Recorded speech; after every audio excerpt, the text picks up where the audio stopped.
Brian and Kenzie in the morning. And Chicago's alternative all day. Q101. Brian and Kenzie on Q101. Kenzie's going to miss this. She's out today, but boy, is she missing a huge pour one out for Chicago Icon. Plus, before I say that, Miles Smith tickets coming up here in about 7 minutes. Miles Smith at the Salt Shed. That's going to be an incredible show. But let's pour one out.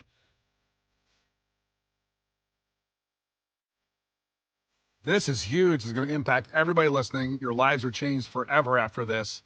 And we're going to have to struggle through this as the Chicago Icon goes away. Like we said, Hard Rock Cafe officially closed downtown.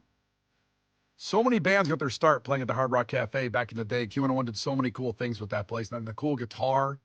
I got to go drive by and get the guitar before they take it down. What are they going to do with that guitar, by the way? That's a great question. And the sign is like 50 feet high. I want it. If Megan let me bring it home at the apartment and put it back behind our building.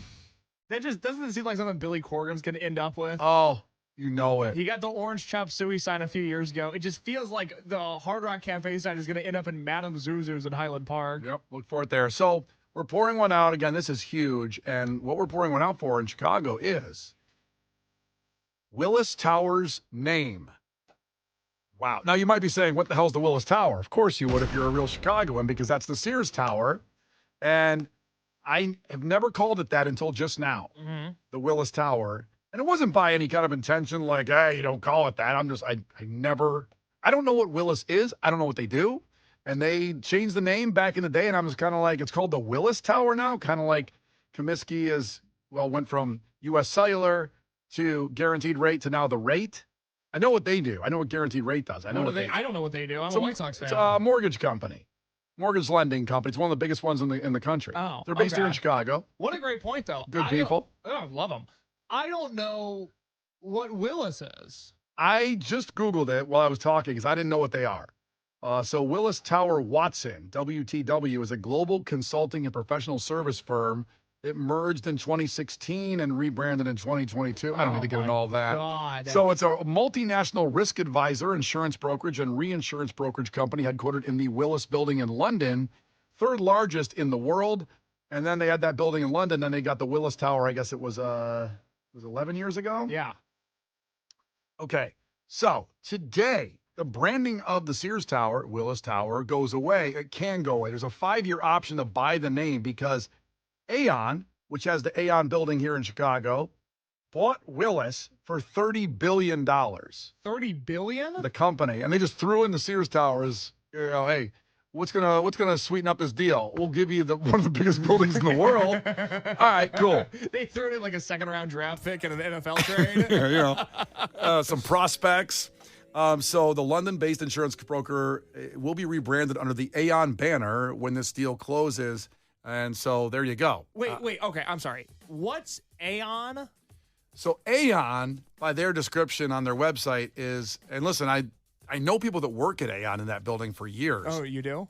I don't know what they do, the people or the company. What's the company description? So here we go. Aon is another British-American professional service firm that offers a range of risk mitigation products. Aon has over 66,000 employees in 120 countries. And does that tell you what they do? No. Risk mitigation products. Because here's the thing, not to sound like a broke ass, but risk is not, I don't know what risk management or risk mitigation are. Yeah, you don't have enough money. I know. You are a broke ass. It's a risk every day that I wake up and walk across the street. I don't know how that impacts my money. Yeah. You know, risk was, we were going to go to the lakefront yesterday with Harper because it was nice out. And I saw there was rain coming. I go, should we risk it? Mm-hmm. And Megan said no. And I go, come on, let's go. And then it started pouring in hail. If you were at the White Sox game, you know.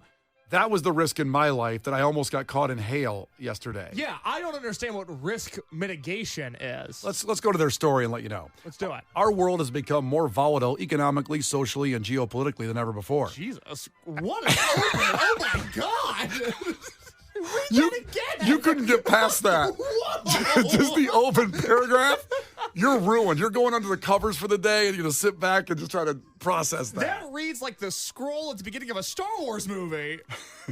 Da, da, da, da. Read that again. If we go back to the 100 years, Darth Vader has taken over. Our world has become more volatile economically, socially, and geopolitically than ever before. That's why they blew up Alderaan. It's Yeah. the same thing. Yeah. There's a Death Star in the sky, or the Willis Tower, or the Aon building. So look, they're all great people, I'm sure. But now Aon owns Willis Tower, which I want to throw up by saying that. So the Sears Tower. Okay. So the name can go away, although the Willis Tower name, they have an option to buy it for 5 more years, but I don't know why they want to do that because Aon now owns their ass. Well, and also, what a waste of money to be the Willis Tower for as long as they were, and you and I are sitting here going, wait, what's Willis? What do they do? What a terrible return on investment. Not good. So, yeah, it's a $30 billion deal above our pay grade. And now the name shouldn't be there much longer, but they can pay. It goes through just today. Yes, it goes through the end of March. And today is the last day of March. So they can pay $1 million per year if they want to keep it going for a 5-year renewal, which I guess Aon would decide that because they now own Willis. And they say, oh, that name is so good. Let's just keep it for $5 million when they have a $30 billion deal. That'd be like me and you going into 7-Eleven and saying, oh, there's cookies on front of the table for $3. I might as well buy one of those. Uh-huh. They're going to buy the naming rights to keep Willis going for $1 million a year for them. Well, which name would you prefer, Aon or Willis? Well, there's already an Aon Tower in Chicago. Aon 2 sounds kind of cool. Aon, see, not enough buildings are named 2. Yeah. We learned that from the SpongeBob movie when Mr. Krabs built the Krusty Krab 2. It looked cool. It sounded cool. It'd be like, how about Aon 2, the Judgment Building? Like Terminator? Now, Andy checked onto the text line. We were talking about the idea of risk and how we were unsure how that fits into a company name. He said it's just a fancy name for insurance, like calling a janitor a custodial engineer. Yeah. So it's just insurance. Why can't they just call it insurance? It doesn't sound cool. I guess. Just like a janitor would call him a custodian engineer. I guess that does sound cool. I mean, like for here, people used to call us DJs for years, and now I'm a radio personality. Is that what they call us? I don't know. I guess somebody must say that somewhere. Okay. I don't know what it says on our employment agreement, but either way, Willis will probably go away officially. What would you like them to call the building? Big ass building. Just big ass building. Why not that? Big Black Tower. Big Black Tower sounds cool. I don't know. It's really dumb because the Hancock building stopped using that name like 5 years ago, and they just started calling it 875 North Michigan. The address, well, that's not fun. It's still the Hancock Tower. That's the Hancock Tower, Sears Tower. Just, I'm not trying to exude any kind of Chicago patriotism here. I'm just saying people will never change calling it the Sears Tower. They'll never stop calling it Comiskey or Lakeshore Drive or, whatever. You change. What about in 773 is this idea, instead of the Sears Tower or Willis Tower or Aon 2, Tower McTowerface. Done. Tower McTowerface. Like it. Now, Megan checked in with a really good idea. Mm-hmm. Like Pizzeria Uno downtown. Yeah. Has pizzeria, is it Due, I guess you say? Pizzeria Dough? I would say Uno, Dough. It's Due. D-U-E. It's like Dua Lipa? Yeah. Then you call it Aon Due. Well, that just sounds pretentious. I'm not going to a building called Aon Due. Tower McTowerface is much better. That's my wheelhouse. Yeah. Brian and Kenzie in the morning. And Chicago's alternative all day. Q101. It's Brian and Kenzie on Q101. Checking in from Berwyn. Got those tickets to Miles Smith. We'll have more every day this week for Miles Smith at the Salt Shed. So thanks for listening this morning, Berwyn. You got them tickets. We're just talking about how the Sears Tower, officially named the Willis Tower, will lose that name Willis Tower after 11 years. Pouring one out for that this morning. Now, I actually could go back to calling it the Sears Tower. They can change the name whenever they want. Aon bought the company Willis. We just learned out what both those companies do. Just insurance. Let's just say they're both insurance companies. Well, it's risk assessment and mitigation and management. There's a lot of risk involved. They have risk mitigation products. Products? Which just means you pay for something that's air because it's insurance, right? But they like to say products making you feel like you bought something in your hands. Is that true? Yeah, that's what I've heard. Okay. I did a little research during that song. The Coldplay song. So it could be called the Sears Tower. It could also be called the United Tower because United Airlines has their lease for another 10 years there, and they have a lot of space, and they spend millions of dollars, of course. They have the United Center. So there you go. It could still be the Aon Tower. It could become that.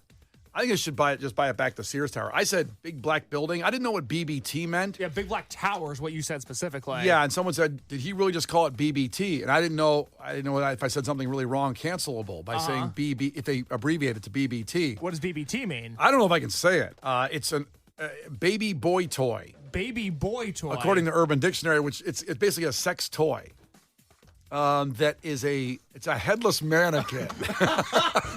You figure out what you do with that. And you want the tallest building in the city to be called the BBT? I didn't know what I was saying. Oh, my God. Brian, show some decorum. I didn't think that way. Oh. Who's wrong? The people that thought that way or me just accidentally saying it? Well, Who's more wrong? Hold on, don't kink shame them. There's nothing wrong with the BBT. I'm not kink shaming. I'm saying don't bring me into it and what I did. I'm not kink shaming, but I don't want to be involved. Well, leave me out of it. Leave me out of it. So there's a lot of texts coming in at 312-591-8300. So, and people checking in of what the Sears Tower could be named. And again, it could be just the Aeon Tower. Josh checked in. They're in it for the name, not the science, I guess. Here. Jonas, son of a bitch. Just like also people brought up Tinley Park, that it's now called the Credit Union One Amphitheater. There's Credit Union One Arena downtown. And that's been everything from the Tweeter Center to the New World Music Theater. And now, of course, that. The venue in Tinley will always be the World, as Dave checked in. That's true. It's always to me, it is always say the World. I used to say the World. We're going to the World for a show. Ozfest is at the World. We're going. Oh, boy. Yeah. Here's my question to you. If they rename it once again, the Sears Tower, are you prepared to have to explain to people my age and younger, and I'm 26, are you prepared to explain what Sears is? Are we trying to say now that people 26 and under don't even have any idea what Sears is? I think they would have a better idea of what Willis is, which we just learned what it was, than Sears. I don't think anybody knows what Willis is. Okay, but it's obviously it's risk mitigation. Everybody knows that. How would you even explain Sears to somebody who didn't know what it was? I would say back in the old days, you'd have to go back here a little bit. You used to buy your concert tickets at Sears. Not what I was expecting you to say. I got like dungarees there. I never bought concert tickets. Dungarees.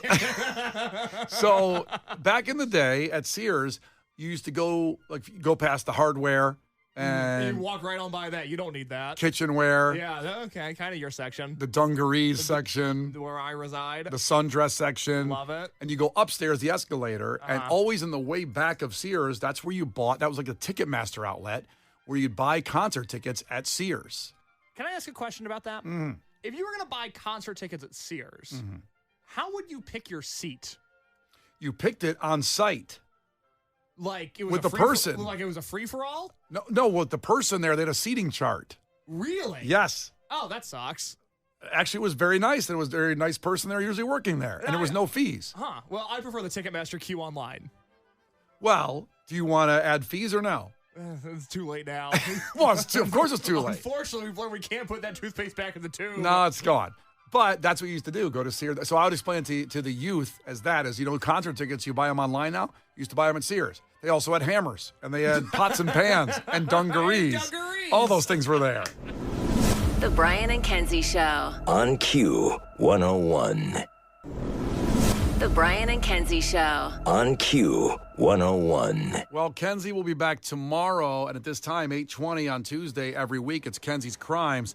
Boy, does she have a special edition. In fact, I think that's why she took today off, to even dig deeper into the Karen Sheepers mystery in Elgin as the car pulled from the Fox River from 1983. It's been on the news every night, and we've talked about it. But she has all the answers tomorrow at 8:20 in Kenzie's Crimes. Stuff you haven't heard. She already gave me something off the air that I had never heard about, and I watched this and follow this story religiously. It's just kind of wild up there in the Fox River in the Elgin area. So that's going to be tomorrow at 8:20, Kenzie's Crimes. Now, boy, I had no idea we were unlocking, speaking of something back from the 80s, we were unlocking this nostalgia as we got in a discussion that I can't even say it, the Willis Tower. It'll be okay. You can say it. The Willis Tower is losing its naming rights today.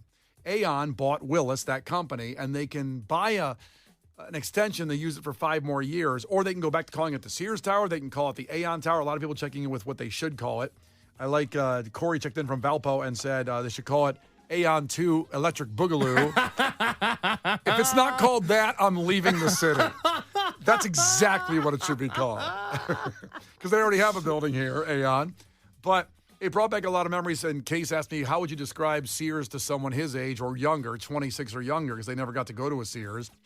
And my first thought was buying concert tickets, not buying a hammer or buying jeans, as Case calls them, dungarees. I think dungarees are overalls, technically. Are they? I thought Yeah. they were just jeans in general, too, like cargo pants, too. Fake fad. Dungarees, I believe, are overalls. It's unbelievable. You know, I grew up going to Sears. How do you know more than me? I'm But a big history guy. I loved going to Sears with my mom back in the day when I was a kid. And people are just all of a sudden really going back to saying, I loved skipping school and then going to Sears to wait in the Ticketmaster lines for concert tickets. Because I asked, you said, oh, my favorite Sears memory is all the concert tickets I bought there. And I asked a very earnest question. How did you pick your seat if you bought concert tickets in person? Yeah. Because hypothetically, let me throw a hypothetical at you. If Metallica was coming to town and I said, I want to go see Metallica, but I don't want to be in with the heathens in the pit. I would like a seat. How would I make that work? Because online I know how to do it, but Yeah. in person I've never understood how that would have all been coordinated. It just, they went by best seat available when you got there. Do they assume you wanted the best seat left? Okay. But someone like you who was afraid of heathens in the pit, your quote on that might say, give me the last row. And they could do that. Like Double Features Mike just checked in and said, I used to stand in line for Metallica tickets at the Sears in Indiana, where they're from. But how did you get to pick where you sat? It's confusing to me. Again, the next available was the best seat. That just sounds like everybody would have been trampled at every concert. Or you mean at Sears they'd be trampled trying to get in the line and get to the best seat. Either or. Oh, I get what you're saying. So when you bought the tickets, it was just the best available. Yes. Oh, you thought best available when you got there? Yeah. That's literally what I thought. So you didn't know your seat till you got there. You'd be running over everybody. Yes. That would be really a cool, like Game of Thrones type situation with I the don't concert. know if it'd be cool. I'm just trying to picture that at the United Center. Or even the Metro for that matter. Well, it's Metro's General, so it wouldn't work that way. Imagine the Deftones tonight at the United Center. Oh, my God. If it was determined, if every seat, not just the pit, but if every seat was determined by when you showed up, it was best seat available. We should go back to that, or just at least we should do that. 708 checked in. I'm turning 25, but I worked at Sears when I was 16. Yeah, there was a few still around. Wow. I think the last one in Chicagoland just closed, I think, last year. The last actual Sears that was working. Well, I think Rose on the text line has summed it up better than anybody. She said Sears was a J.C. Penney's where you could get concert tickets, tractors, and a washing machine in one stop. What a world. And look what we got now, just Amazon. Oh, where you can get all that and not leave your home. Yeah, that's stupid. Who's happy with that situation? Who's happy? Tell me someone that's happy. Right after playing Oasis, we're going to talk about some neighborhood drama. Maybe you have some in your hood. And we'll give you the keyword, a chance to go see Oasis at the Rose Bowl in seconds. Brian and Kenzie. On Q101. Brian and Kenzie on Q101. The active keyword for a chance to see Oasis at the Rose Bowl, a full trip, is all, A-L-L. Text that to 95819 for your chance at it. All, A-L-L. Text that to 95819. It's a different text number than usual. We use it for these national contests, so it's pretty epic, this trip to Oasis at the Rose Bowl if you didn't get tickets for Soldier Field. It's Brian and Kenzie on Q101. Kenzie is out today. As we said, tomorrow at this time, we'll have a great Kenzie Crimes for you. But mystery, neighborhood drama going on. And this didn't happen here in Chicago, but I'd love to hear if you got some neighborhood drama in your hood. Can I read one on the text line real quick that came in? Sure. 224 checked in. They said, my hood, in quotations, is several wooded acres. The drama this morning was two of my goats ramming into each other constantly. Oh, that's awesome. I wouldn't have the skills to handle that. I don't have goat-related skills. Well, you don't need them. That's nature. Is it? That's nature. The best goat win. You just sit back there with some beef jerky and you enjoy. That's not for you to interfere. It seems like it should be, though. It's because rams ram each other. Yeah. I don't think goats are supposed to be beating each other to death. I mean, maybe there was a beef somewhere in the woods. Maybe. With the goats.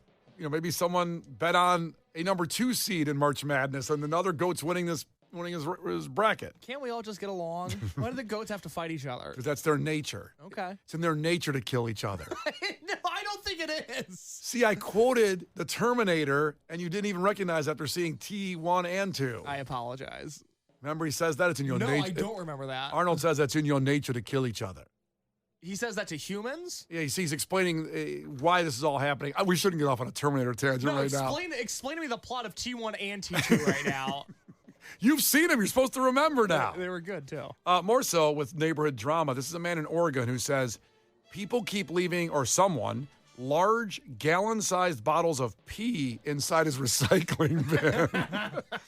Here's him describing the situation. So I went to open the blue bin, and lo and behold, there was a nice deposit of gallon-sized bottles of urine, to put it plainly. And there were 6 of them. And I don't know why he's hitting the same location so many times. That doesn't make any sense to me. And or why he is doing it. Somebody was like, maybe it's a ring that they've kidnapped some people and they're trying to get rid of their fecal matter. Maybe he's watching. I don't know. Please stop.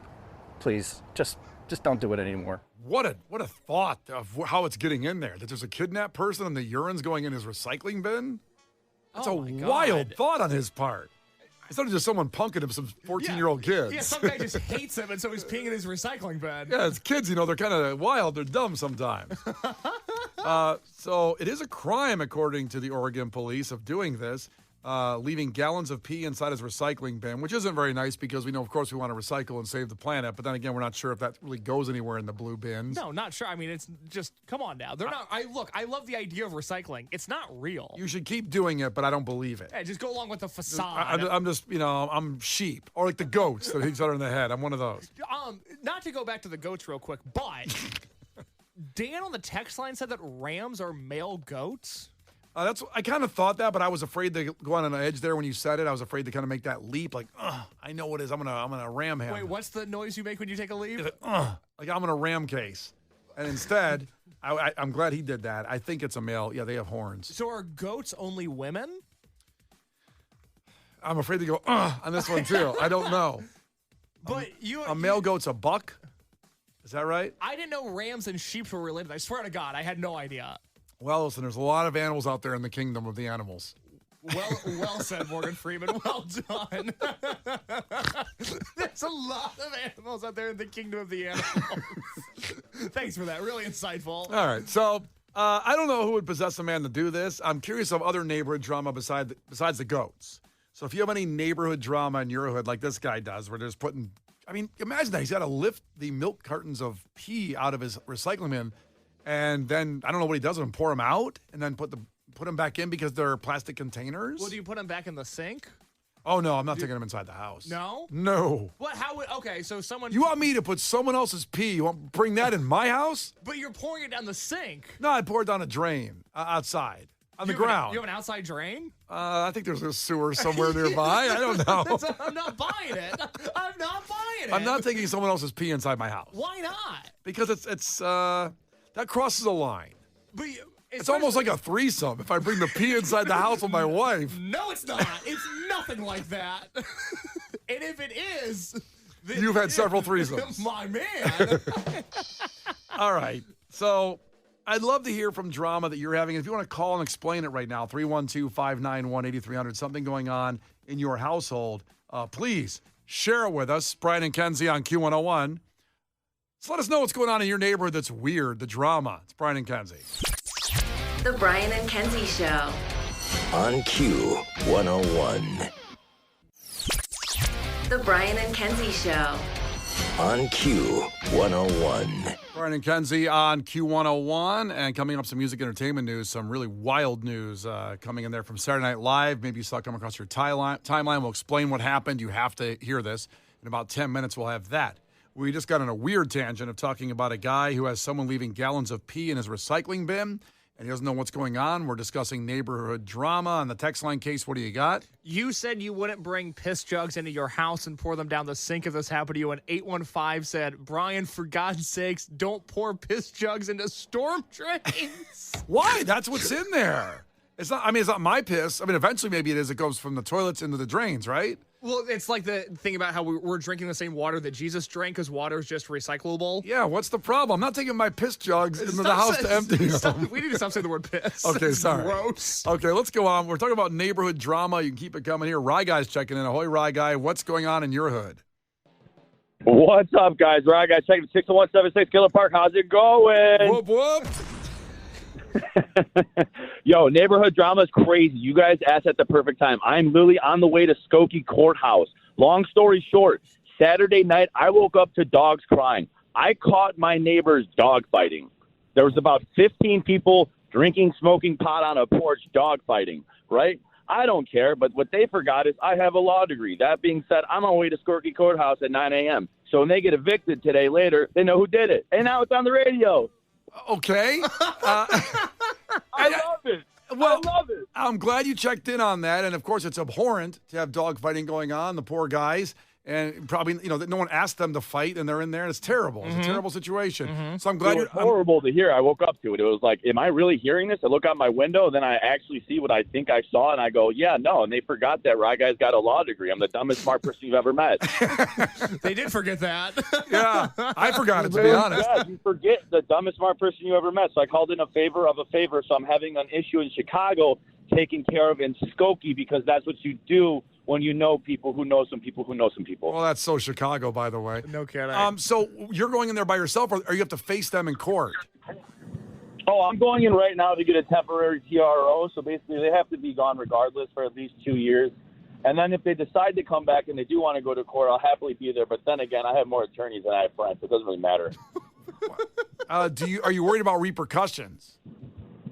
No, I have more cameras than I have friends. So that also matters. All right. Well, thank you, Rye Guy. The Brian and Kenzie Show. On Q 101. All right, coming up in about 5 minutes, we're going to play Bad Omens, and we'll also do music entertainment news, talk about that Morgan Wallen situation on Saturday Night Live. It's got everybody a buzz, and we'll talk about what happened. If you don't know what happened, just about 5 minutes. It was kind of crazy. First time ever happened in the 50-year history of Saturday Night Live. Now, a couple programming notes. I mentioned that tomorrow kids at CPS should be back to school. Got a text from Lauren, who's in here in about an hour. She has a kid that goes to CPS schools. My kid isn't old enough yet. We're still in daycare stage, you see. Oh, that Lauren? Yeah, Lauren O'Neill. Oh. Yeah. Lauren O'Neill, 10 o'clock. Love her. Kicks ass on Q101 all throughout the midday. Uh-huh. She says they're off tomorrow, too, and gave an emoji, like an angry face emoji. Because their kids home. And other people texted as well because it's still a parent-teacher conference thing. So they had spring break last week, 2 more days before they go back. Where's my text dollars going? Oh, boy. Wrong station. Go down the hall for that. So that's happening. So tomorrow, for everybody else that doesn't have kids or you do have kids, traffic should be lighter still tomorrow like it was today. Wednesday should be an S show. Oh, chaos. Wednesday's going to be chaos on the road. Just to give you a little update on that. Now, we talked about neighborhood drama going on and people checking in all over the place. Marshall checked in from 815. My neighbor came on my property to cut some trees that are close to the line. I told him he's not allowed on my property. And he isn't on good terms with anyone in the neighborhood, parenthesis, he's from Boston. So that says enough, end parenthesis. I was going to cut the trees down anyway, but now I'm thinking I really liked it, and the cops should know about it. Wow. Things escalated quickly. I love neighborhood drama. It's so fun to hear what's going on in your hoods. Maddie checked in. Our neighbor has an electric lawnmower, but he never charges it. So instead, he uses a weed whacker to cut his entire lawn around 8 a.m. on Saturday morning right outside her window. Oh. There's one from Britt here, and I'll quote Britt verbatim on the text line. She said, I live in a damn trailer park, and the drama was 2 raccoons in my backyard that were scrapping at 2 a.m. waking me up. That noise is something straight out of your nightmares. She said scrapping? Scrapping, like fighting. Oh. You know how the goats were headbutting each other earlier? Imagine that, but raccoons. Raccoons were scrapping? In the trailer park that Britt lives in. She lives in the damn trailer park. Can we come and bet on them? Can we come and... I would like to think that raccoon fighting is morally superior to dog fighting. Well, it's in the wild. They're not being, unless somebody is organizing the raccoon fighting. And I wouldn't put it past them. I mean, anybody can make $1. It's tough out there. It is. Have you seen the price of these homes? I don't know how you talk raccoons in the fight. Just like me, it's all abhorrent. The dog fighting thing, holy cow. Put him in jail, throw away the key, and then burn the jail down. Whoa. Finally, more neighborhood drama checking in from Luke. Luke checked in from Northbrook, more neighborhood drama. This relates to doggos. He says, sorry I couldn't call in my neighborhood drama. My dog loves to go for car rides. She's an 80-pound shepherd. Aw. And she likes to bark every second. She's in the car. She likes like a little pig that used to be on that commercial. Oh, yeah, the one that they're replaying for March Madness now? Yes. That's awesome. But she just barks at one of my neighbors. They called the police because she barked as I drove by their house, and then they called the police and complained. I was like, my dog can't be in front of your house for more than a second and a half. I'm driving by. I'm like, WTF, what's wrong with people? And the funny thing is, they live right next to the Edens Expressway, which is constant noise. What a bunch of tools. Thank you, Luke. You're fine if your dog barks at me. Bring him over. The good news, Luke, is that if this ever escalates and your neighbors decide to call animal control, as somebody who has had to deal with animal control before, they are the most useless government entity of them all, and nothing will happen. So don't sweat it. Now, that's a big dog. It might be a scary dog to some people who aren't used to being around dogs. An 80-pound shepherd is huge. Yeah, but in the car driving by barking? Keep doing you. You're fine. I'm sorry that happened to you. Yeah, it's terrible. All right, so music entertainment news after Bad Omens in 2 minutes. Brian and Kenzie. Brian and Kenzie in the morning. And Chicago's alternative all day. Q101.